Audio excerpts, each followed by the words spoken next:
Entalo ezisatadde mu bitundu by'e Congo zawaliriza abakulembeze mu mawanga ga East Africa okusalawo basindike amagye mu ggwanga lino okusobola okulitebenkeza. Olw'embeera yali esajjuse e Congo, abajaasi abasoba mu 4,000 be basindikibwa e Congo. Ssaabawandiisi w'omukago gwa East Africa Dr. Peter Mathuki atubuulidde nti basaasaanya ssente nnyingi ezisoba mu bukadde bwa $4 buna okuddukanya emirimu gino. Or more than that per month to keep our troops. And so what we are saying is that we need our troops to be sustained, to be given the financial support.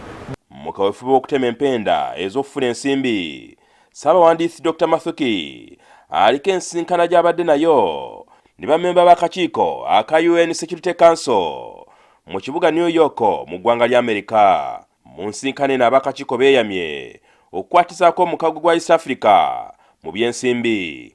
We have put our request, and I'm happy that the members of Security Council have unanimously agreed that it is important that that support is granted to East African Regional Force.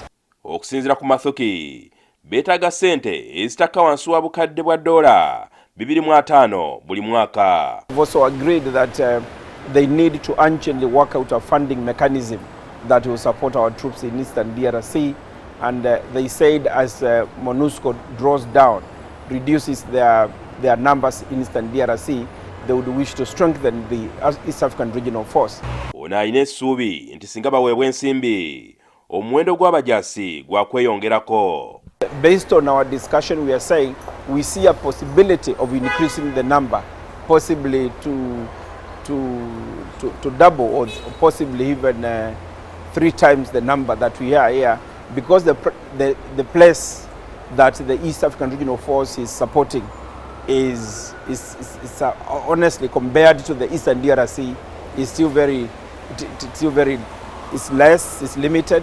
Mathuki abadde awerekeddwako Major General Alfred Muthuri Kiyugo nga mu kaseera kano yadumira amagye agali e Congo. Omukago gwa East Africa gwasindika amagye e Congo okuzza emirembe mu kitundu ekyo, kyokka ssente ezirabirira amagye gano zibeekubya mpi.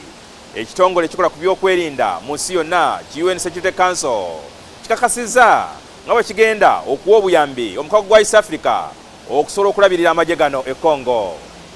Jjingo Francis, NTV, wane New York, mu America.